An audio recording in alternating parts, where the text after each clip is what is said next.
Good morning and welcome to our second edition of Raise the Bar here today. It's Monday, July 17th, coming up on 10 a.m. here on the West Coast. And I just finished a podcast with Dora Van Dormalen from Hungary.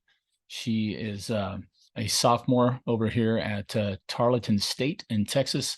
And we had a great discussion on the differences and similarities between American and European training methods and results and all those kinds of things, and spent a great hour plus with her, and then had a small chance to eat breakfast and continue to wake up. And now I'm going to have as my next guest Chris Richardson, who is the head coach of both cross country and track and field at Cerritos Junior College here in Southern California. I have only met Chris once or twice. I saw him for the first time at a LA 84, what do we call it, a clinic with he and Doug Nordquist were both working the same gig. Doug opened and Chris closed the deal, as I remember, with some a great presentation and then demonstration work out on the track. So Chris has a long history, well decorated, has many top quality athletes, and his I think was telling me he's getting ready to take his level 2 USA track and field certification, which I didn't get a chance to sign up for. I just finished my level 1, and I don't know when the next one is, but that's something to look forward to in the future. Those guys at USA Track and Field do a great job. Just went through that last weekend, like 4 days straight of like 6, 7, 8 hours. Covered just about everything you could think of to cover in that amount of time. But obviously not in the depth that you could go, but covered a lot of ground. So anyway, we are here waiting for Chris to pop into the waiting room, and I have no idea what it is that we're going to discuss, but I'm looking forward to it because he is a technician and really understands the physics behind high jump and high jump technique, and not just high jump, but as you know, that's where I tend to lean, as I was primarily a high jumper both in high school and college. Did a little bit of pole vaulting, and when I was younger did the long jump, but not to any great extent on any of those others other than high jump. So we will be hitting wherever we hit. What's up? How's it Hey, going? all right. How you doing, Chris? I'm doing good. Got a busy summer, but it's always good. It's always fun. Love being busy.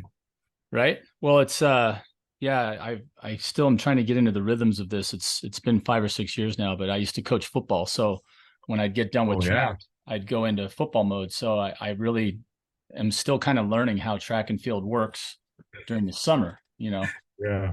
kind of a beginner to the whole junior Olympics and all the things that are going on. So, That's so a whole circuit in itself. That yes, never yeah. yeah, it's a mill, and it's poorly organized from what I understand. And It's just it's like herding cats, and it's a lot of fly by night, but they try. They try. right, it seems like they're trying, on the fly with volunteers and people that don't really know what's going on. So Mhm. it's definitely a tough road to hoe. So, Chris, this is the first time I've really had a chance to talk with you at any length.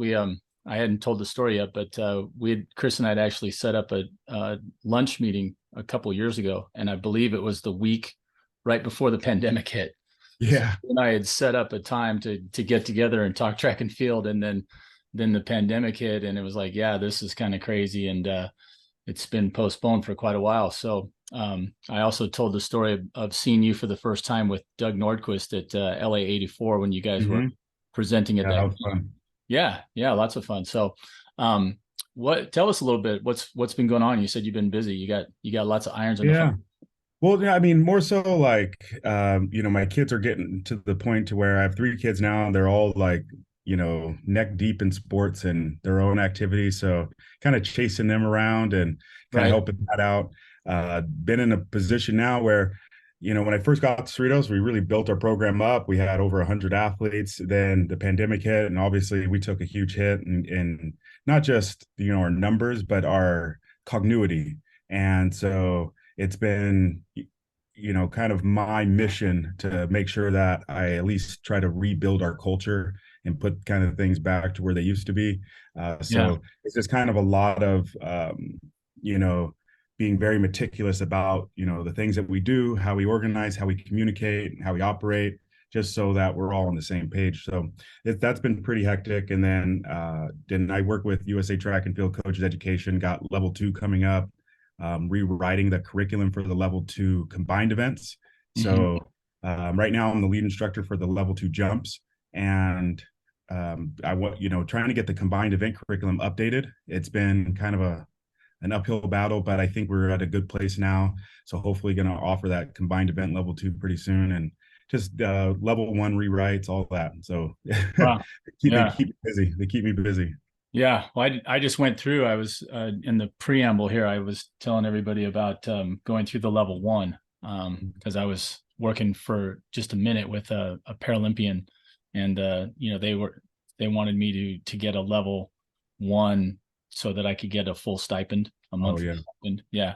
So I went through that. I hadn't considered doing that before, but that was a real crash course, 4 days and 6, 7, 8 hours at a time, and Yeah. and I was working with clients in between that time. So I would be at a workout, with my phone on, with my ears in, trying to listen and participate and still coach. It was crazy. But a lot of great stuff. So, what when you talk about the level 2, just for this is for you coaches out there listening on Raise the Bar again. What exactly does that entail, Chris? And what are the advantages to a coach for start with level 1 and then go to level 2, if you would, with us? Because I was a true beginner, and but for a coach, what do you think are the advantages of going through both of those? I think the good thing is, like, what I take away, especially like level 1, is just to get the vernacular, Hmm. because there's a lot of ways to do things, and it's the level 1, level 2. I think got to try to break that perception that this is going to teach you something and like you don't know anything as a coach, and so this is where you're going to go learn how to be a coach. No, this is to help us create validity with our coaching, Hmm. and really kind of stay in that vein, because this is a profession.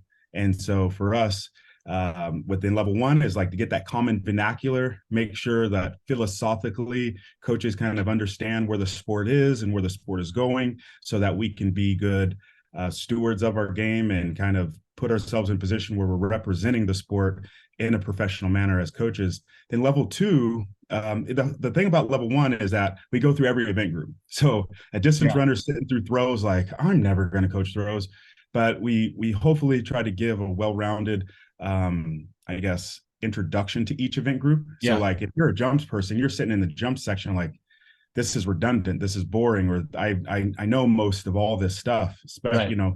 and same thing with any other event group or coach. But when it comes to level 2, that's when you get deep into your event group. And we go through, like, day 1 is like we talk about applied science. So all the physiology, all the anatomy components, biomechanical, psychological, Q systems. We do all the sciences.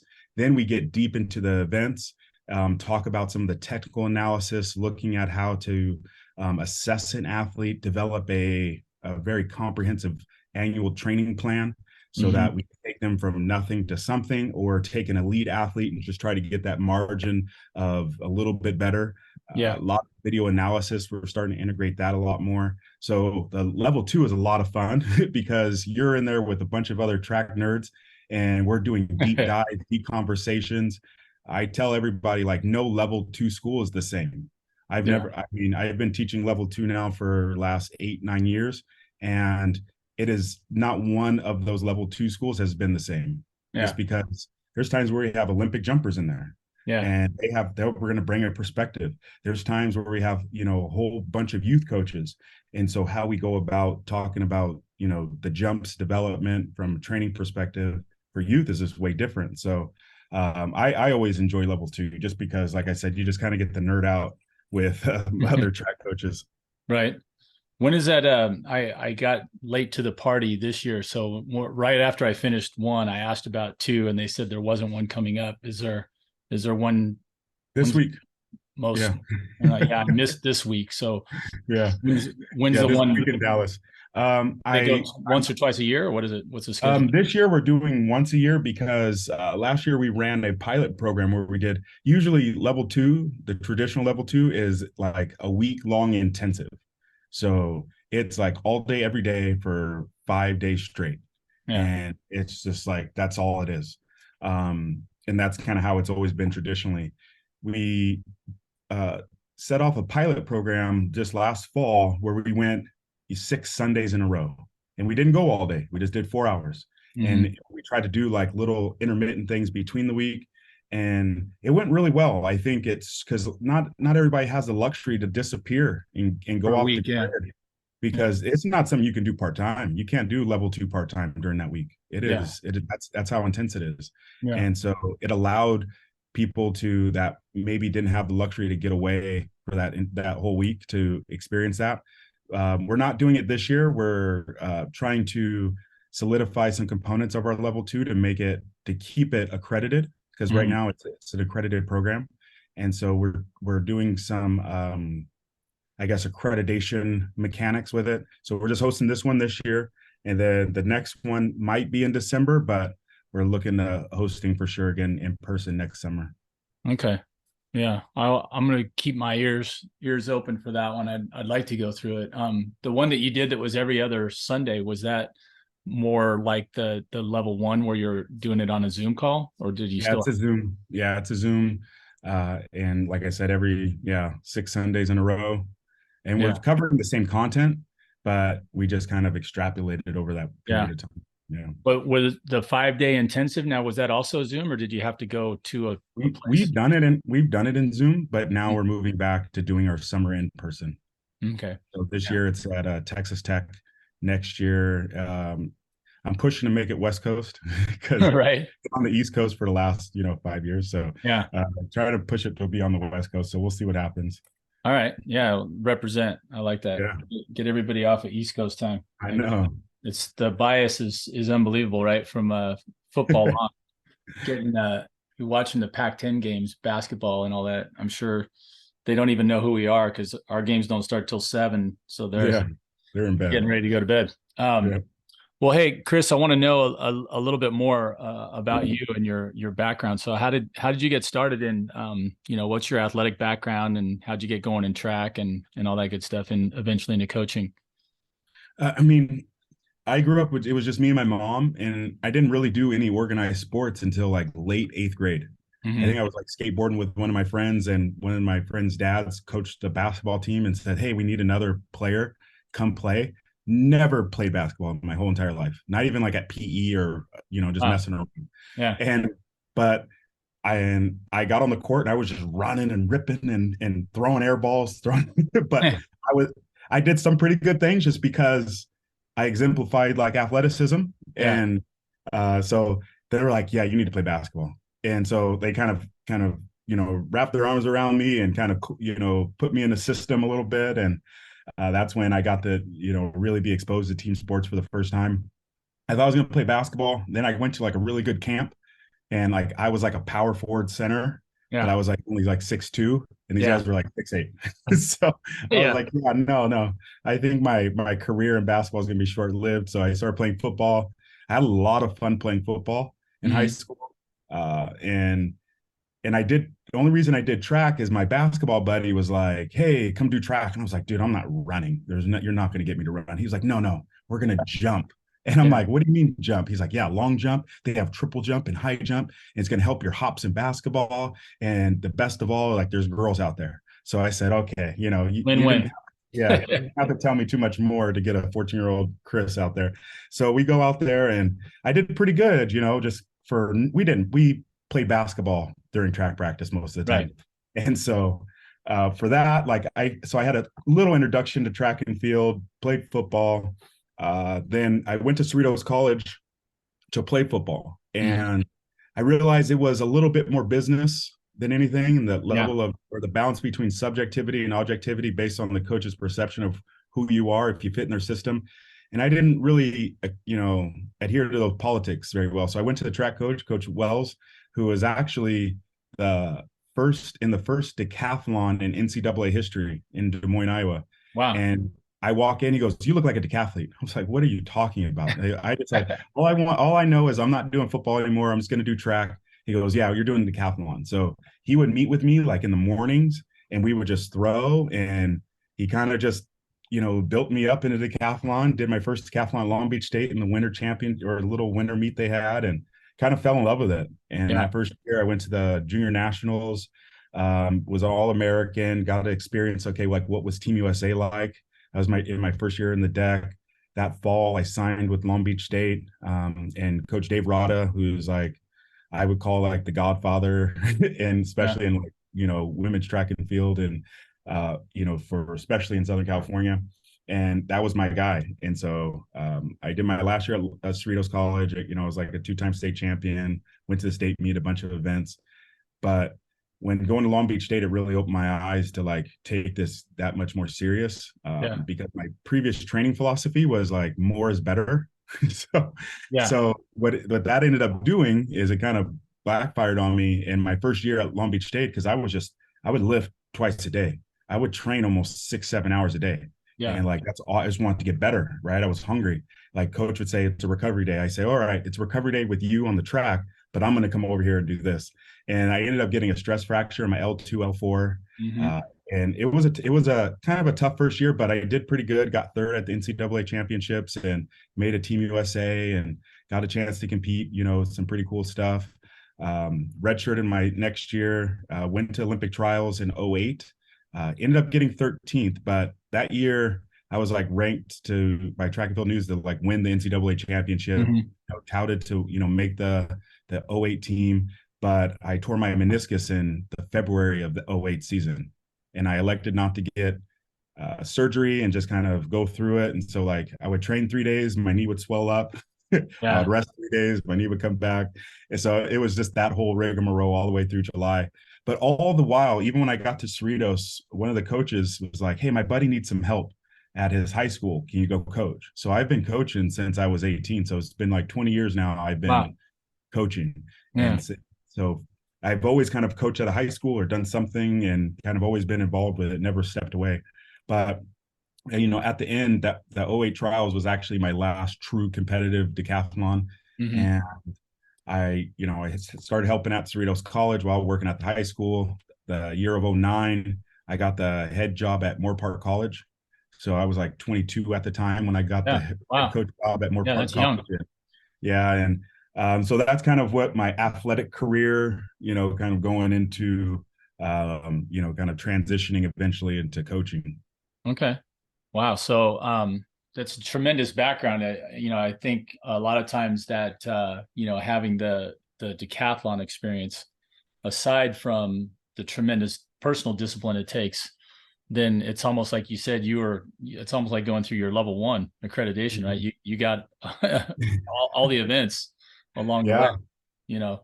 So yeah, being a good athlete, that's one thing I regret. I remember I went to Millikan, so Mhm. we used to do the decathlon, quote unquote, the first week of track, and we would do like two events a day or something like that. And I don't Oh, think we wow. did all 10, but we would just keep the scores. And as it was a long time ago, I'm a lot older than you are, so you're a young kid. I was in high school in the early '80s, so we still knew who Bruce Jenner was. We Yeah, still, yeah. the decathlon wasn't such a foreign concept. I think some people now, you say decathlon, they're like, "What are you talking about?" It's like, Well, they oh, think it was swim or something. yeah, the Americans, man, we used to dominate the decathlon. It's like, Yeah. Bruce was one of the last. I think there was maybe a couple more since, but then Daley Thompson came along. So, but that whole idea of mastering every event and being a good enough athlete to deal with all that. So the reason I liked it was it showed who the best athletes were, quote unquote, by year at our school. But from a coaching standpoint, I always thought it was cool that we did it because they already knew who could do what. Once we Hmm. finished the decathlon that first week, you had a pretty good idea of who did what for your team. Yeah. You didn't get that thing where, I've been coaching high school for a long time too, and I'd get these kids that come over after 6 weeks of trying the sprints or whatever, and they're like, "Oh, I think I'm gonna be a jumper now," and that Yeah, I'm yeah. okay. So that means you weren't fast enough to be a sprinter. Okay, Yeah, yeah, that you know, happens. yeah, get that every year. But the other coaches, nobody ever knew. And every time I suggested it, it was like, oh yeah, sounds like a good idea, but nobody would ever go through with it. So, uh, well, hey, I really wanted to get to some of the training stuff because I was telling everybody I was fortunate enough to have a young gal on from my Instagram feed, Dora Vandermolen. She's from Hungary, and she's at Mhm. Tarleton State in Texas. She's like Yeah. she says she jumps 6'1" in practice, and you can see it on her feed. You're like, wow, she's really fast, single armor, blah, blah, blah. And we started talking, technique. And you brought up the idea that is interesting. She was talking about her perspective as being a European athlete and then being over here. And she started training, really, really hard over here compared to what she did over there. She goes, our coaches would train us 3 days a week. We would do 1 day of endurance, 1 day of speed, and if they needed a couple of days off, they really kind of, I guess she said, kind of catered to the athlete because, hang on one second, Chris. Mhm. Sorry, might have to edit that out later. Somebody started mowing. The they catered to the athlete because she goes, we just don't have that many in Hungary. Mhm. She goes, I'm one of the 3 or 4, high jumpers they have, and so they're trying their best to prepare them and not break them, right? She Yeah. goes, and the difference is over there in the US is you've got a ton of kids, and if somebody gets hurt, you just Only the blow strong up another survive. one, and Yeah. the strongest survive, right? Just train them hard, and if you make it through, you're prepared and you are genetically superior. So Yeah. um, we talked about that and a little bit of technical stuff. So what do you how do we break out of that mentality of the American? I was telling my wife about this day. I go, hey, it's like everything else. You go, well, if I do squats and lunges and step ups and I start feeling some more pop, then if a little is good, a lot is better. Oh And yeah. that applies to everything from plyos to supplements to Mhm. whatever it is. Yeah. The American way is, oh, if I do a little bit and it's good, then a Mhm. lot's got to be better, right? Yeah. And there's a certain point, right, that you got to Yeah. be aware of. So how do you deal with that? Well, I mean, I've always been a quality over quantity, and I think I reflect back on like my athletic background, and I learned that the hard way, and so I am that much more cognizant of that. And having been injured and been like kind of sidelined by just stupid things that could have been avoided, I realize how the psychological toll that takes on you, and even like just motivation, self-image, all that, being injured or being taken out because of like an injury, especially because we do have a conditioning based sport where Yeah, training is the conduit to success. And so for me, I'm very aware of it. I think it's actually that pendulum is going to swing. And I say it because I'm big on more like the last 4 years I've been really focusing on research with like youth athletics, mm-hmm. uh, and obviously it's a growing industry. I think like 10 years ago it was like $100 million industry. Now it's like a $4 billion industry or something crazy. Yeah, yeah, And so, but the level of specialization is so high now, and I know there's a lot of research and a lot of people talk like a specialization is kind of killing the sports and stuff. And that's true, but it's also making some really special people. And because of the increase in specialization, I think we're going to see more applied sports science to like, okay, what is the importance of rest recovery? yeah, Right. And how critical is it to make sure that you're being aware of like your energy expenditure, your nutrition? Like we're seeing younger and younger kids and athletes being like almost treated and acting like professional athletes and being aware of health recovery. And so those coaches that don't buy into that right away are going to get left behind because these other athletes and these people are going to advance and do some really yeah, great things. So yeah, I think that I think it's going to swing. I think it's going to swing. I think right now we're at a separation period and we're like right in the middle. And that specialization, I think people try to fight it philosophically for like the last few years, but I think it's people are just gonna it's either it's like sink or swim. It's either you're in it or you're not, Yeah. and it's gonna be a huge difference. Well, it's funny too. It's probably a little cynical view on it, but just looking at it from the high end of sports and money, professional sports, there I'm still amazed. And you played football at a higher level. I played high school. I didn't even go into junior college, but having played that next level and seeing the speed and the size, right, of all the athletes and the little bit more business like that you got exposed to there, realizing that it's a multi-billion-dollar industry in football Mm-hmm. and just untold billions of dollars and all that. And, literally you're trying to, it's kind of weird. On one hand, I'm already getting lost in the details, but the idea of getting through the season, it doesn't really matter, say in professional football, because they all have that huge television contract and they share it equally. So if you're a terrible team, you're still going to make a lot of money. Mm-hmm. But when you want to be competitive, you've got that owner that says, hey, we want to compete at the highest levels. Now of course they're going to play 18 games eventually, which is crazy, on those football players and the wear and tear. But if you just think back 10 years ago, 10, 15 years ago, they used to hit 3 or 4 times a week in Mm-hmm. practice before they even got to the games. And then, you had guys, NFL players die 10 years earlier than everybody else anyway. Even, now maybe they'll do a little bit better because they're not cracking heads every single day. But you look at it and it's like, what are we trying to do here? The old school of, the same thing, like, hey, we want Yeah. to be good at hitting, we need to hit every day. And it's like, no, no, no, that's probably not such a good idea. It's like crashing trucks together. So like, how about if we keep our best players healthy as we go into the playoffs? What a great idea. And you see it with the old guys, LeBron and, Mm-hmm. Anthony Davis, who quote unquote, not an old guy, but already in the league 12 years. So you're like, what is important? Is it important to get through to win the regular season, or, to get my guys competing at a high level when the chips are down? Right. And Mm-hmm. that, I think, like you said, the pendulum's starting to swing where people are realizing and say, hey, what is the real end game here? The real Yeah. end game is we need to have everybody fully functional, at their highest levels when they get there, not just the young guys because they're young and they can take more pounding. Yeah. So yeah, I see the swing, happening, from Popovich, coining the term, Yeah. load Logan. management, Yeah. right? It's starting to become more pervasive for sure. And probably for a good, to good effect.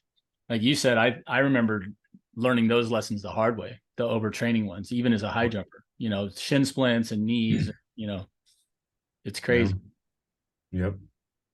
So hey, well, let's. I wanted to open up this can with you because you're one of the first guys that I know thinks the way I do, because I have just enough in my biomechanics stuff from at UCLA that was taught and became interested in taking kinesiology at UCLA simply because of a I remember in 19 the 80 Olympics, I think, was coming up, and it was before we boycotted, but I remember seeing this special on somebody was analyzing a volleyball swing, and it was on Mm-hmm. a DOS black background with a green stick figure, right? And it was showing this motion of someone going through and hitting a volleyball.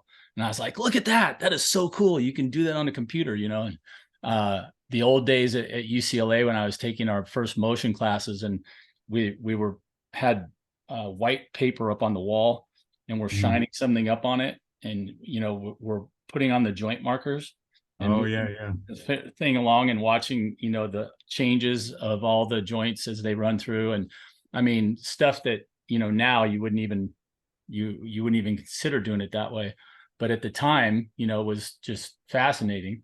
And learning about joint angles and everything. So the thing that I've been interested in just recently, Chris, is it seems to me, and everybody I talk with agrees to a point, that track and field has become like the kingdom of speed. I think speed is king in every event that I can think of. And somebody would be quick to chime in and say, well, yeah, what about the marathon? I'm like, okay, have you seen them run the marathon? They are they are sprinting the marathon now. It's like Yeah. they run sub 5 minute miles, at the highest levels, which is Yeah. crazy fast, right? So Yeah. We're not talking about weekend warrior marathoners. We're talking about elite marathoners. Yeah, yeah, that is yeah. speed. Track That's and field at its highest levels, like when we watch, mhm. when the rest of America watches, which is every 4 years at the Olympics, you're just seeing untold, unbridled speed, right? In Yeah. everything. I tell people, I go, I don't know exactly how big Brian Krauser is at, 6'6", or which, am I getting the right Krauser? Because there's Yeah. one Krauser that was at Oregon when I was at UCLA. Oh, So okay. the older Krauser. Yeah. But anyway, yeah, our shot putter, he's 6'6", and he's one of the biggest people I've seen, right? And he gets through the ring quick, Oh, like yeah. he goes flying through that ring. You're like, if you're not paying attention, you're not seeing the speed that guy's moving, right? So how do you go about getting that in your athletes? Like, when you say speed, it's one thing to go, yeah, I need speed, but how do we get that in our athletes, whether they're a jumper or a sprinter or a pole vaulter or whatever? I think the biggest thing is, I mean, the term, the technical term that I like or I adhere to, if I'm going to try to, if I'm taking an athlete and I want to make sure I instill that the speed is proprioception, but then kind of boiling it down. Okay, what do I mean by that? Is just like I don't mind starting slow, making sure they're moving efficiently Mm-hmm. because if there's a kink in the chain, if there's something, a small disruption, whether it's mobility, flexibility, balance, coordination, if there's a disruption anywhere in the chain, it is going to make that speed probably more of a detriment than it is a benefit, Mm-hmm. especially in a technical event like the jumps. So the biggest thing is efficiency, moving efficiently, moving smoothly, making sure there's no disruption, postural integrity, making sure they have good posture and balance and stabilization. Because if they can't move fluidly, then if I just add intensity or that speed, it is, I mean, it's like shooting in the dark. It's going to be a guessing game. Right. And I think there's nothing more frustrating to an athlete than to have that level of inconsistency. It's like, I did this one and that one was great, but then these other four were just, I don't know what happened. And you Yeah. can never pinpoint it because you never will be able to, because there is a kink in the chain and you don't know where it's going to rear its ugly head. And Yeah. sometimes some athletes do well despite their lack of efficiency, and that's Mm-hmm. okay.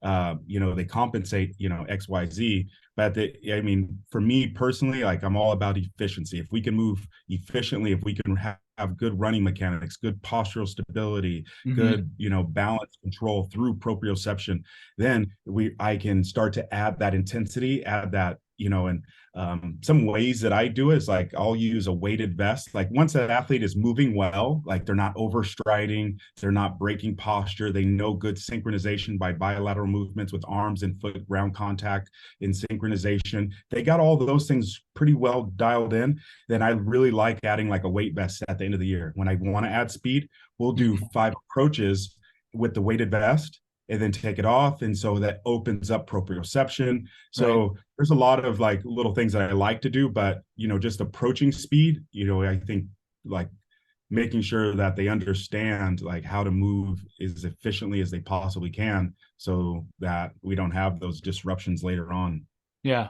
So that's interesting because I use as my role model, and some of you will probably just laugh out loud, but my swing guru, when I love golf ever since I stopped competing. So I play golf, and my instructor told me one time, where first time he had me take the club back, he didn't just say, "Hey, swing," because he'd already seen me swing, but it was like, we start working. He's like, "Okay, I want you to slowly cock your hands and bring the club up to parallel to the ground, and then I want you to turn, boom, and stop." And he goes, "Now swing." And I was like, "What? Swing?" I'm like, this is weird. I'm just Yeah. standing here. And he was like, he goes, "Well, and I was like anybody else. I'm just lazy and I don't get it." So I just started complaining right away. He's like, "I can't do this. It's too difficult."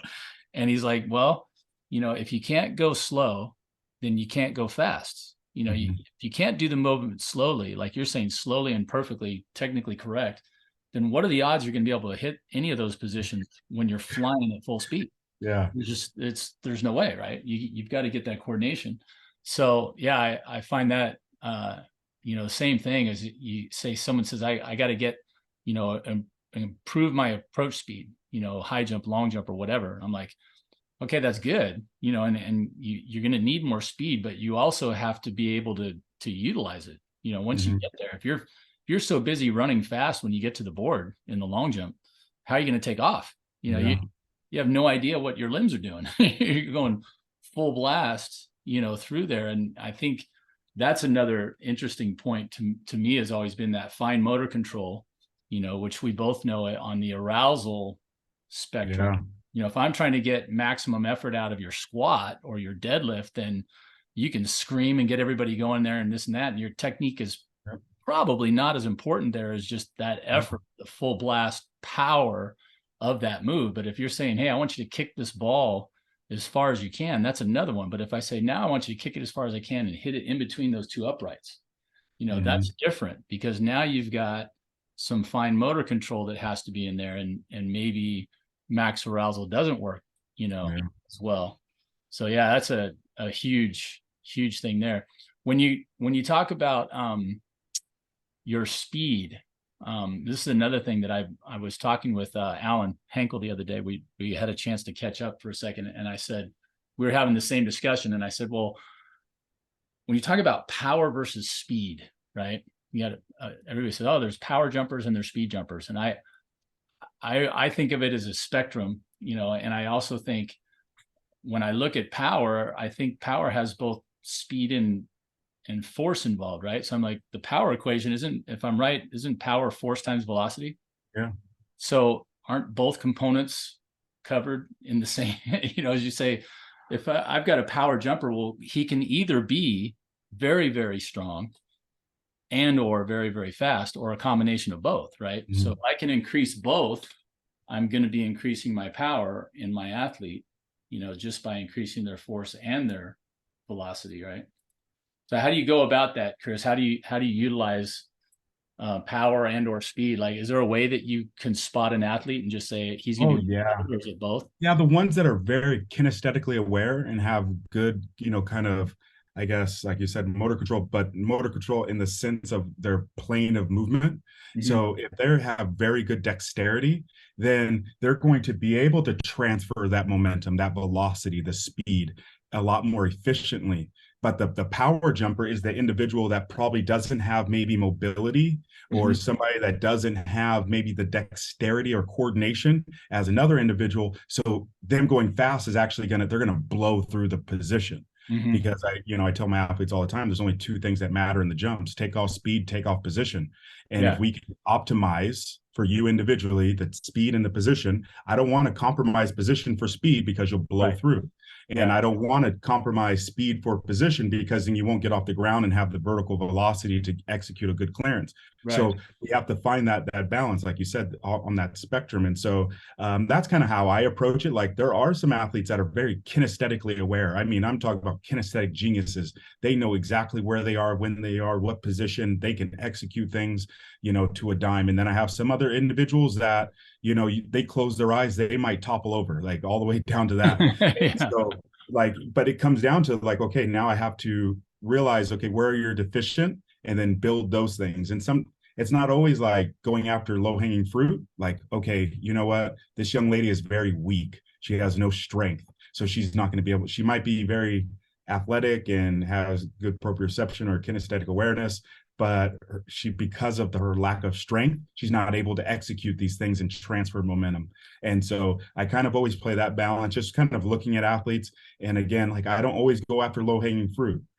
If maybe it's somebody that's like, hey, my daughter's going to JO, she needs a little bit of help, then then you can kind of microwave it, right? And you can kind of just shift and make little adjustments. But if you're looking at a holistic training model, I'm probably more patient than I want to be sometimes as a coach. Yeah. And sometimes I have to remind myself, like, no, we have to build these blocks, build these blocks, build these Yeah. blocks. Doesn't mean we're not jumping, doesn't mean we're not doing technical approaches and things like that. But our emphasis is building up those other areas that are deficient, that are not Yeah. allowing them to take advantage of that. So when it comes to like that speed power dynamic, I'm always trying to assess where that athlete is in terms of their general kinesthetic awareness. Yeah. Yeah. Mhm. It's so hard now too, because everything is moving. Like we're talking about speed. It seems to me I'm watching the state of the American high jump, for instance, seems like to me, it seems that's on the decline, both top end and, heading up through. Like, for instance, in 1986, I'm a senior at UCLA, and the qualifying standard for the NC2As was 222, which I got with my PR that year. So 1 year out of 4, I made it all the way to the NC2As, and that was it. My career was over after that, and it was a great experience, and I loved every minute of it. Now you can make it to the NC2A regionals by jumping 211, and you jump 611 in your freshman year in college, and you get to go to the regionals, and you can keep going if you manage to do well enough, and even if it's only 7-1 or whatever. And it's just that part of it's become a little bit watered down, and I blame losing a lot of the best athletes to other sports. Obviously track and field is not a great moneymaker, and so if you're attracted to that as a kid, where are all the kids going? Football still, basketball, less extent baseball. There's soccer now, right? And I mean, when I was a kid, nobody thought about playing soccer. And now I get some of my best players by trying to recruit them, or best track athletes, trying to get them off the soccer team, right? You get girls and you're like, hey, you're already in shape. You've been running around, at the high school level for sure. But, that level is down. What was the U.S. championships just the other day was won at what, 7.5, by an Olympian who I think Alan told me he passed after that, but he was basically done at 7.5. I know he was still doing the long jump as well, but just the depth, the heights of all that, it just seems to be, comparing us to some of the others. I look around the world, and these athletes that when I was watching Derek Druin win for Canada, the attack speed was outrageous, right? Bondarenko flying at the bar. Hard to categorize how fast these guys are moving. The Americans tend to be shorter approach, 9 or 10 steps, big double arm gather, bam, power up. And we haven't had anybody jump 7:11 and a half, and there's a lot of those out there, in the world that have done that. So how are we going to catch up, Chris? What's going on? I mean, I was telling somebody the other day that 1980, there were 83 men's basketball college teams. Okay. 83.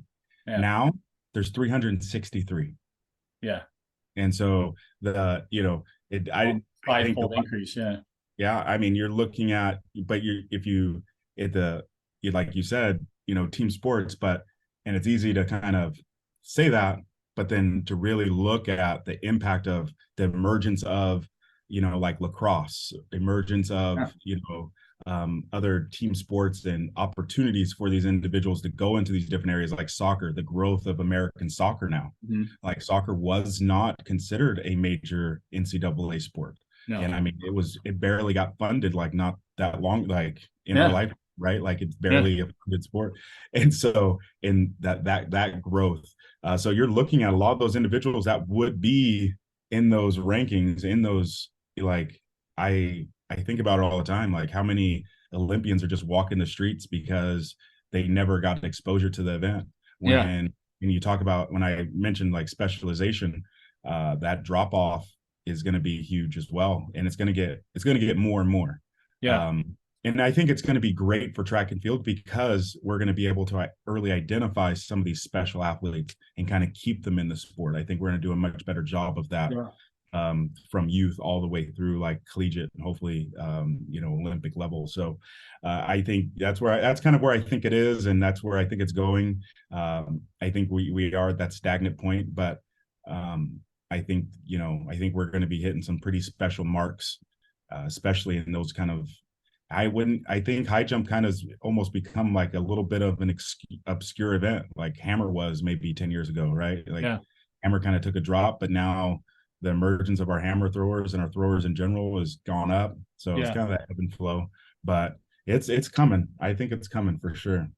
Yeah. Well, it's what amazes me. I don't know if you have had the same experience. It sounds you're very busy with a lot of events, and I tend to, I'm not like a high jump specialist because I do work with other athletes in the jumps, but 9 times out of 10, I'm probably getting high jumpers. So, and that was the one that I did. I did a little pole vaulting in high school. So when I look at it, I've gone so far as dealing with athletes that, when they first come to me, very first time, I'll watch, 5 or 6 jumps sometimes and just go, what do they do? What are their strengths? Do they have a good knee drive? Do they know how to use their arms when they're taking off? If I see 3 different jumps, I see 3 different states of what their arms are doing. I know that nobody's ever taught them how to use their arms before because they don't have a set way to Yeah. block. They don't do a traditional American gather, and they don't do the whip back version. They don't do the side swipe, from Dwight. They, whatever it is, a single, a Mm. true Fosbury reverse single, I call it, which is rare, but every once in a while I'll find one. One kid ran up to me this year and took off with the Fosbury, and I was like, really? And she's like 5'1", Vietnamese gal. And I'm like, my vision of that was always, you need to be 6'4" and run like an antelope, to Yeah. get off the ground like that. Cause I tried it. I tried all of them and I couldn't get off the ground doing that at all. I jumped 5 feet doing that, so it was like, I couldn't get any air doing that. But, same thing with the single arm. When I tried that, I remember Mogenberg won the Olympics in '84, and I was always going, yeah, but he's 6'8". I go, he's not even really jumping. He's just kind of falling after doing, I kind of always belittled the single arm because I was an American. I came up in double arm pumped and reached up for the rim with both hands, So I'm like, I didn't get it. And it took a while and experience to go, oh, they're taller at takeoff. I don't know if you've seen, I keep bringing this up just because I want somebody to talk me out of it. But I've seen a couple girls on my Instagram feed that have both arms up right as they're hitting the plant. So I call them no armors because Mhm. they literally can't drive their arms up Yeah. because their foot's already on the ground. And so Mhm. they're literally running up, and I go, well, the only thing I can picture with that is that their center of mass is a lot higher than, the single armor as a double getting that other arm up there. And I've seen 5'9", jumped with basically no arms at all, Yeah. and a great knee drive. So I'm like, when I say I've seen a lot of different things, when I categorize it, when somebody goes, I don't have my set, this is the way you jump. You know what I mean? There's a lot of different building blocks in the training, like you're talking about, from, plyos and strength training and, speed agility and speed and all these other things, mobilities and flexibility. Gosh, I start running out of room sometimes in my brain, all the things I want to think about. But, when they come to you, I don't just sit there and go, oh, you're going to be X. This is Mhm. the sky high and fly system. Yeah. There is no system. It's like, yeah, well, I've seen people jump 7-Eleven doing all kinds of crazy things, and Zhu Chenhua from China, I called him the spinning chair. I've never seen anybody run and drive their knee up and just sit there and spin around the bar like that at 7'9". I'm like, and somebody goes, well, you can't do that. I'm like, well, he can. He jumps 7'9". I never thought about jumping at a bar like that in my life. Yeah. So what do you got going on now? You're what is I know you're the head guy at Cerritos, and do you do work on the side with any, high reaching decathletes, stuff like that? You got high profile clients? Actually, this past year, I kind of stepped away from doing. I used to do a lot of like post collegiate, working with elite athletes. For a while now, last 12 years. Kind of stepped away from that for a couple of reasons. One, putting a lot of energy and focusing on, like I said, building our program back. Just a lot Yeah. of things like new pieces, and got some new coaches, and just trying to kind of build that culture back up. Yeah. So that kind of takes it's more meticulous Hmm. in terms of the things that I need to do. And because training with post collegiate or elite athletes, it's a lot of travel. And Yeah. with my sons being, involved pretty heavily in, some high level sports, I want to be able to go see those things. So I've Right. kind of made a concerted effort to just, I'll help out people. I think, there's people that come that know me or have met me before, or I used to work with ex athletes that might come and do some, like a little mini training camp. But other than taking on a full-time, elite or post-collegiate athlete, I kind of stepped away from that for a little bit. Hmm. And even like the Team USA's, like I used to, be pretty heavily involved in being on the Team USA staffs. Kind of stepped away from that just because of the immense travel that's involved. Right. That's kind of like my perspective right now, and really kind of outside of just Cerritos and kind of, obviously family stuff, a lot more involved with like youth sport now.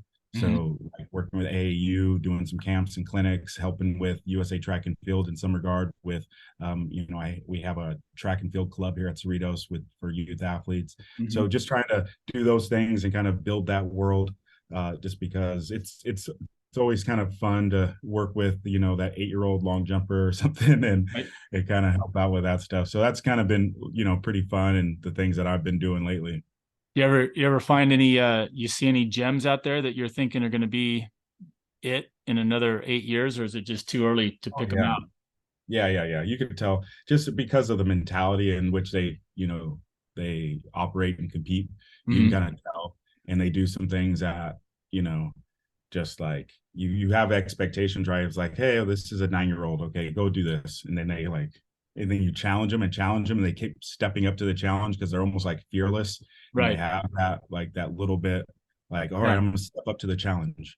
And yeah, there's been a few. It's been pretty cool. Like these kids are getting good, man. Yeah. These kids are, yeah, these kids are getting good. It's been fun just because it even puts me in a different frame of mind working with younger athletes, just like because you have to talk to them different, right? You got to meet them Hmm. at where they're at, Yeah. and it actually makes me a better coach. And so that's one thing I've kind of enjoyed lately is just working with them, the young ones, and kind of because the stakes are not as high, Yeah. right? So I make a point to make sure I make it fun and kind of Yeah. joke a little bit and kind of have that little bit of levity when it comes to the training. So kind of a Yeah. change of pace. Been pretty cool. Yeah, it's funny that you bring that up because this last 2 years, I had I don't know that before this time I've always been a high school coach, and I started off at junior college, then high school, a little bit of NAIA the last 2 years, and so a set range, and then all of a sudden 2 years ago, or it's just over a year, but 2 summers, so I started getting the youth. A couple of parents come by and say, "Oh, we don't have a high jump guy at our place, and we've got this meet coming up." I say, "Yeah, well, throw them out there. Let's see how they do." And like you said, just a ton of energy.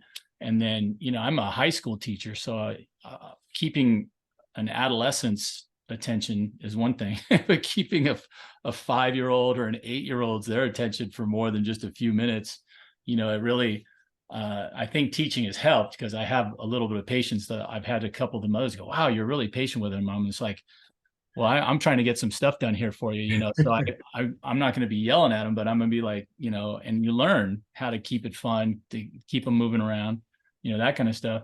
But then on the other end, this last year, I've had three seniors, 63-year-old gal in the masters, Oh and yeah, two yeah. 70-year-old guys that just popped up out of nowhere and are like, "Oh, I've got this big meet, I want to train for them." It's like, well, let's go, and just Yeah, like, yeah. I'm like, I'm hoping I'm still running and trying to jump over something at age 70, right?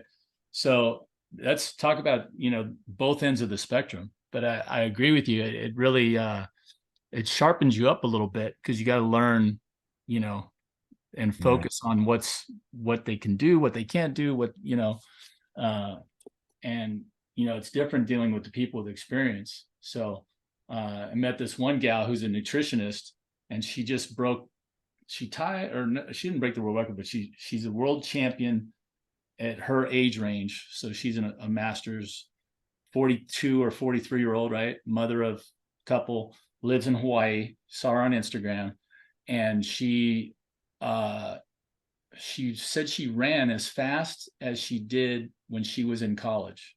She ran her 400 like almost as fast. Like, and I was just like, really, but then when you see her pictures and everything, she's in fantastic shape, and Yeah. she's doing, which I did some of the prep work for her to do a nutritional workup on me, and it's extensive. It was like there's a lot of stuff going into it, but yeah, she's amazing. So I've got this all of a sudden, the broad spectrum, right? You got a little bit of everything, so you're just like, it does force you into a couple of awareness levels for sure. Hmm. Oh yeah. um Hey, if you had to pick, was this is something that comes up, and I like hearing about it from another perspective. I always hear in the high jump about the length of the takeoff step, right? And how important it is, blah, blah, blah. And I always heard the term penultimate step. And since I've been working on it, I can honestly say I remember hearing about it. And even when I was jumping at my best when I was at UCLA, I don't remember any of us attacking it in any way that I can remember. And then my jump guru, who you may have met at one time, was Baru Elias at Long Beach, right? Oh yeah. And Baru was great. And he taught me everything I know about cycling. So I learned how to cycle. I learned a lot of things from Baru. And we never talked about the mechanics of the last step, but it was always about the rhythm and the acceleration through there and all that, and always about maintaining cycling. And then what I've come through my own watching of videos around the world is that last step, if I'm cycling all the way through, and I think what I've gotten out of it is I call it the slide step or whatever. But basically, if I'm a left footer, as I push off into my second to last step with my left foot, that one I don't cycle. That one I go like a little quarter or half cycle and get that thing back down on the ground really quick, right? And that's what makes that step a little shorter, which enables me to be like stepping up onto a box so I can take off from there. How do you go about training that with your athletes? Like, what are some of the tricks that you've come up with, or ways to make that a real sharp tool? I don't like talk a lot about the penultimate step with my athletes. We all know it's the second to last step, but I like 3 steps out, like you just pointed out. The phrasing I use is like push, roll, plant. And I think the most important thing to being able to get that slide step or the sliding that takeoff foot in, because if you are too cyclical, you'll over rotate. Right. If you do pull that heel up past over that right leg knee, if you're a left leg jumper, if you pull it over that knee and you get too cyclical, it'll end up kind of creating a pawing action. You'll blow through the bar. So you do have to slide it in to have a nice rigid plant to be able to post up. And so like when I say push, I'm push from the left, get a nice full foot contact, staying on your curve and bridging and rolling through from the full foot all the way through the toe to slide the hips through. Because if you're too rigid on that second to last step, you'll actually topple over because your center of mass will start to shift. And so it is that we call it that bridging action, that rolling from that right leg that allows you to slide that in and maintain your posture and your lean. Yes. And so I use the phrases push, roll, plant, and we actually do it. So I'll put cones out and they'll take 3 steps back and we'll walk through it. We'll start with that left foot. We'll push, roll, slide, and they'll stick that takeoff position with their arms back and everything, chest up. And we'll do that. And it's very redundant, but they end up getting pretty good at it. I'm such a stickler. I'm no, wrong, this. I'm very picky when we do it because they need to trust those positions. And then we could start doing a thing where they might go through, stick, and then a quick little lift and pop up. But teaching them not to get off that right leg too soon, because if they do, that means they'll collapse their center of mass and they won't be able to get that stretch reflex from that free leg swing.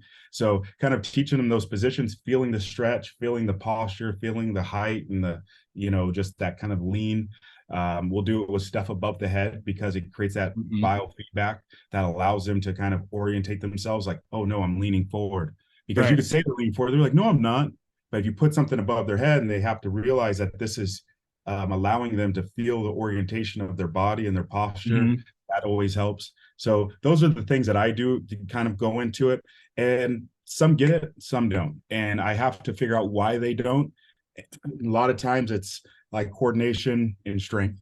Those are, it kind of boils down to those things. But I really focus on that. And then I have to teach the fluidity because I want them to have jump success. And sometimes they might not get it right away, or I have to make modifications. There's that whole adage, right? It's like, if you're not teaching it, you're letting it happen. And, it comes to a point to where you got to start jumping, right? So, but that's kind of how I go about, getting them to get that set up for that takeoff position. It's interesting because you mentioned a term in there, and I was watching the way you were placing your hands, and I do the same thing when I'm trying to teach it. But and again, this everything that I do, sometimes I can hear Baru right next to me, and he was like my Yoda. So I see his ears droop forward, and he's like, "You must unlearn what you have learned," or Yeah. whatever little Yodaism proceeds. But he was always about heel. He said heel toe, heel toe. And Mhm. heel toe was heel toe roll, not clomp clomp, because you can go heel toe and still be too forward, and Yeah. that'll shove those feet into the ground. But when you lean back and you can go control the Mhm. roll through there, I'm picturing that same thing that you're saying, where it keeps me on that right foot, but it also helps that lean back thing that we both know. I tell my kids too, I go, you got to realize you're leaning in two directions. Not only are you leaning backwards, and that would be if my feet were hitting flat, right, with no curve. I said, if you're a volleyball player, basketball player, you can lean back and go heel toe, and jump straight up and touch the backboard and dunk. You don't Mhm. have to worry about spinning around and landing on your back. You're just running Yeah. straight. So as soon as you put the curve in there, by definition, if I'm running on a curve, I have to be leaning one way or the other. So if Mhm. I'm leaning to my left, that's adding that little slingshot force. So I've got both a lean back and a lean to the left if I'm coming from that side or whatever. So yeah, getting them to roll in, that cross the foot roll. There's so many. I think some people get bewildered. As I'm going through with the kids, I'm sure they're just like, "What are we working on today?" And I'm like, "Well, there's quite a few things we can work on, because Yeah. there's a lot of things that happen from heel strike to toe off, right?" Yeah. Yep. Hey, I was going to ask you this, Chris, because this is just a personal training thing, but I've been looking for, these little ways to teach the kids. For instance, I go, of all the five, what I call the five phases: long jump, straight, curve, takeoff, flight, and layout. I go, the shortest phase of all those is your takeoff. You're on the ground for, whatever. Now, I don't know what those numbers are because I've never read any articles and gone through and searched for numbers, but I would like to have a way to quantify, because like when I've got three different things that I do my video work on. I've got my phone, I've got my one iPad, the small one, and I've got my big one so that they can see it when we're out there, right? So all three of those, I can take their videos and really quickly, you know, slow it down, blow it up, show them where their heel strike is, right? And if I take it all the way through to toe off, the counter down on the bottom might go from point, or '06 Yeah. to Point '07, two right? four. But Yeah. there's no real quantification there. I'm Yeah. going, Yeah. there's no way to do that. But I'm like, is there any video type stuff out there other than me taking it through my golf swing analyzer and trying to see if there's a second counter on that? But is there anything Uh, that's more like, friendly to us as track coaches that could do that I I stuff? I tend to go towards more sensation, right? Like to quantify it based on like ground reaction time. Hmm. Yeah, there are things like force plates and stuff. You could probably do it from a short range and and kind of get those Right. quantifiable data points. But I break it down because I don't have access to that on a regular basis, right? Right. So the one thing I do and I have liked to do sometimes, especially to try to get them to realize how to get that full toe off and how fast that takeoff is I'll do a just standing, okay, like scissor or high jump. Then I'll go, all right, one step, two step, three step. Right. We realize momentum is an added force to takeoff velocity. Yeah. And then so you can video it and you can see when they do that, just that standing, it's like they're crawling off the ground. And Right. then you can kind of, one, they're getting the sensation of takeoff velocity. So it's like right now, with that approach, like say it was a full jump, you were like a standing high jump. Remember that standing high jump feeling? That's how long you're on the ground. We got to get off. We got to get on and off the ground. You got to get full extension to your toe off. I Right. need it to be more like that 3-4 step, and they can kind of create some reference to the sensation that they had. Right. Uh, versus being able to time it. Like I said, it's very very hard to quantify it unless you have like force plates. Yeah. Yeah. Yeah. I've been jealous for a while of Jeremy's setup down there at Yeah. Chula Vista, but I keep saying, if I get my own setup someday, it would be, cameras straight down the bar, maybe 5 degrees off from the plane. And every once in a while I don't mind lining up completely, but for some reason I like to be just a little bit over. Yeah. But and then straight at the standard, so I can see the lean back, Mm. and when I'm down the bar I can see the lean to the left or the right. So I need cameras on both ends, and then maybe one camera could probably cover both of them coming straight, and then an overhead camera so I can watch the curve. I Yeah. would like to have that. And then, like you said, force plates. But then I could, all I really need to know is how long are you on the ground, right? Let's get on and off the ground without, I tell the kids I want to get them on and off the ground without them leaving a heat signature. So Yeah. Yeah. like, and also not leaving, like the Hulk slamming my leg into the ground so hard that they're sending off shock waves. I'm like, Yeah. I'm like, I want you to be ninja quiet, man. Just come through and, and you're off the ground. Like nobody, like Kung Fu, listen for, you must not be heard. So, yeah, that's the dream scenario for sure. One last quick thing, it just popped into my head. When you're watching film, oh no, you said something too. The zero, what you're calling a standing is what I call a zero step. So their plant foot's already on the ground, right? Yeah. Yeah. Step back. Okay. Mhm. Okay. That's something that I'm glad that it's not just me doing that drill. My kids hate that drill. Oh, yeah. And Yeah. because I go, I get it. You don't have any speed. I understand. Yeah. But I go, in its truest sense, you have to do a lot of things right to get over a bar, even 4 feet, because, and I tell them, I don't know if you've ever tried, I'm sure you probably told them better things than I have. I'm like, I go, hey, if you're coming through your approach, and I go, you go left, right, you go right, you put your left foot on the ground. I go, now which one moves next?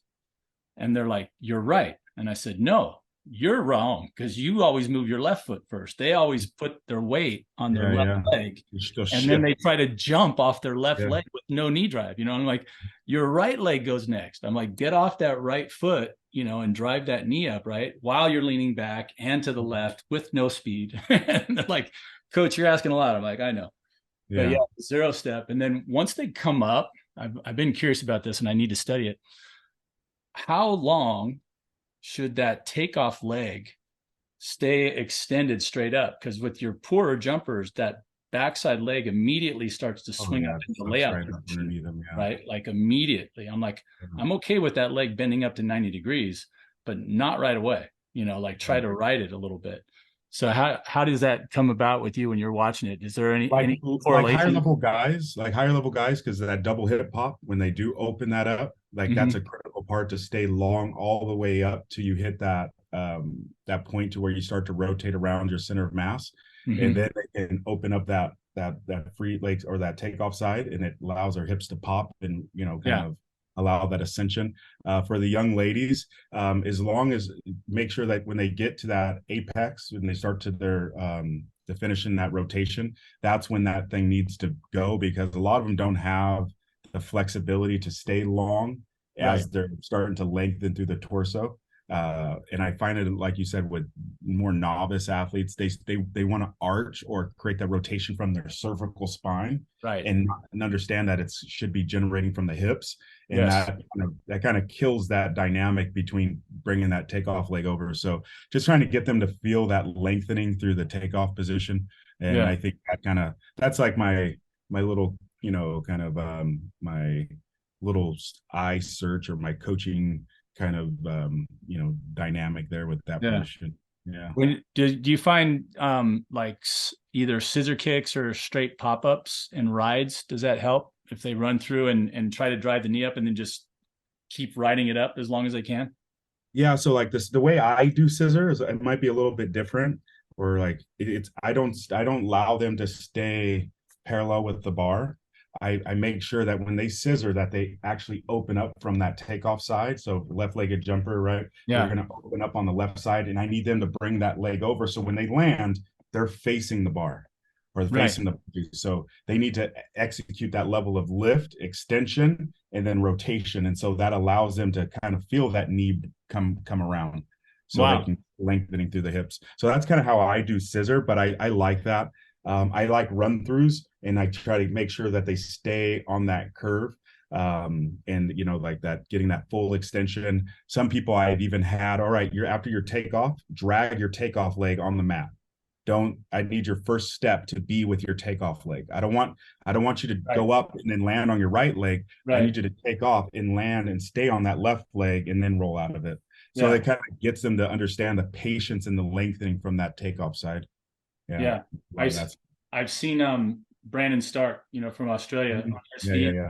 He does some great hurdle stuff where he runs up and takes off drives the knee up, and then just lands on the takeoff leg, after a long flight. He's getting way up there, and then you see him come down, land on the same leg. I'm like, that's the epitome of that drill, right? Yep. Bring that up. And then I think on your pop-ups, what I find is really fascinating to me, and it is a great demonstration of what I call Mr. Momentum. I always tell everybody Mr. Momentum lives in the middle of the pit, and he's yet to be defeated, because the faster you run at him, the more likely it is that you're going to go over and meet him in a hurry, unless you change some things about what you're doing, like get farther away from him and redirect yourself going up. But I'm like, I had a couple of athletes, in the last 3 or 4 years that were, state quality, that on a fast run through, and not even a full approach run through, it might have been a short couple steps and then a 5-step curve. But I said, make sure you're far enough out to hit your takeoff. And I would try to get them to not look at the bar, number one, because I have a personal thing. And I learned this from Alan Hankel, because he was trying to teach me to look at the far standard when I took off. And I started jumping when I was 12, and I didn't work with Alan until I was 28. So I had a lot of old habits, and that was really hard for me to change where I was looking as I was taking off. That was one of the hardest things we worked on that year. But I come to really believe in that, if I'm tilted over here, but my head is over here, that I'm going to start to go that way. Yeah. I'm always trying to line everybody up where anything that you have 2 of is tilted when you draw a line between them to whatever angle, shoulders, hips, all the way up, perfectly tilted that way. So the head is included, right? So I had these 2 athletes both stayed on their what I call your new vertical as you're leaning over, and they jumped right through it, and they hit it, man. They did not jump towards the bar, but they also weren't looking at the bar, because we were just getting through doing circle runs and all that. So they're looking at the circle, and they jumped up, and I swear they hit inside vertical. Like they came up straight and almost on that same line, and yet still drifted towards the pit. Yeah. Even though you would think they jumped away. I'm like, they jumped away from the plane of the bar and still got pulled across, where they ended up, about 2 feet away, because I made sure they took off a long distance away from the bar. So I like that drill, because it, like you're talking about making them go up through vertical. I'm just trying to think of ways to keep that early bail. I've had a rash of clients, and then just, schools that I'm coaching at, where it just seems like, I don't know where they picked it up, but I have kids at heel strike that have already have their heads back. Yeah. Arms are up, and you're like, dude, you can't even see where you're going. I'm like, yeah. That's self-preservation. They're trying to protect themselves. Yeah. Well, that, and I think on another end, it's almost crazier, because I at least watched where I was going. I take some like the European gals that pump their hips way up, but they keep their chin on their chest. I'm like, they know where the bar is, and they've got super flexible hips. They might not have their head involved in the layout, but their legs swing up, and their hips are up, and their heads are, maybe they're not perfectly tucked back, but they're still going to spin. And I said, they have the advantage of knowing when to pull, when they're clear. But I said, you're going complete trust when your head's cranked back here. I'm like, not only are you trusting, but you don't know where you are. So now you're just like on some internal timing mechanism, right? Pretty crazy. Well, hey, Chris, I really appreciate you taking time out from what sounds like an incredibly busy day with your kids and their sports, and being a head coach at Cerritos Junior College and doing USA Level 2. The fact that you squeezed me in for an hour, I really appreciate man, this is fun. I could talk track all day. Right? Yeah, me too. Yeah, that's why I'm on my second podcast today. So, let's stay in touch, and I'd love to get you back on here. Maybe Alan brought up the idea with me, and I said I would love to do it. Would be to do a symposium of some kind where we get 4 or 5 of us, between Alan, Dougie, Doug, you, and any other people that are the nerdy types that would sit around and talk technique and training for an hour. Oh, yeah. It'd be great. Yeah, awesome. Anytime, man, for sure. All right, sir. Thanks, all Chris. Right, have a good one. All right, you too. Bye. Bye. And that was Chris Richardson. As we wrap it up here on Raise the Bar, I'm your host, Troy Haynes, former nobody at UCLA, and have been around long enough to learn a few things about the jumps and the vault, and was very lucky to meet Chris a couple of years ago. Great guy, knows his physics, knows his training, was a high level decathlete, knows a lot of events, and is helping benefit our youth and elite level athletes at USA Track and Field, as you heard, and is also very busy coaching and going to his own kids' events as they're growing up, being the typical American dad. And so thanks again to Chris for taking time out of his busy day to spend it with us.